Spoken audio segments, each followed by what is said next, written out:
السلام علیکم۔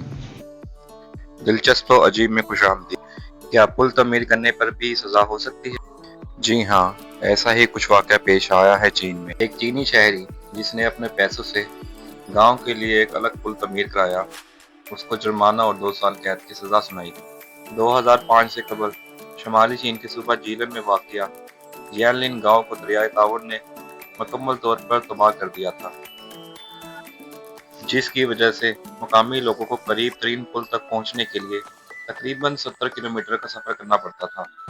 تاہم اس وقت سب کچھ بدل گیا جب ہوانگ ڈی نام کے ایک دیہاتی نے، جو پہلے گاؤں آنے جانے کے لیے ایک چھوٹی سی فیری چلاتا تھا، نے فیصلہ کیا کہ مقامی انتظامیہ تو پل تعمیر نہیں کریں گے۔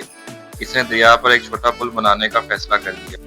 پل کے اس منصوبے کا لوگوں کی طرف سے خیر مقدم کیا گیا اور لوگ اسے استعمال کرنے کے لیے ہوانگ پر چھوٹی قیمت ادا کرنے پر بھی زیادہ مطمئن تھے، کیونکہ یہ قریب ترین مجاز پل تک 70 کلومیٹر ڈرائیو کرنے سے کئی زیادہ سستا اور کم وقت لینے والا تھا۔ لیکن تاونان واٹر افیئرز اتھارٹی نے پل کو ختم کرنے کا حکم دیا اور ہوانگ اور اس کے خاندان پر اپنے بنائے گئے پل سے غیر قانونی طور پر فائدہ اٹھانے پر الزام عائد کیا، جس پر شہری کو گرفتار کر لیا گیا۔ اس لیے اگر آپ کے ذہن میں کبھی بھی پل تعمیر کرنے کا خیال آئے تو حکومت سے پہلے اجازت نامہ طلب کر لیجیے گا۔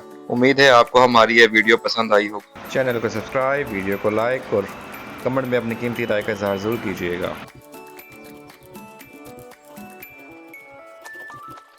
شکریہ۔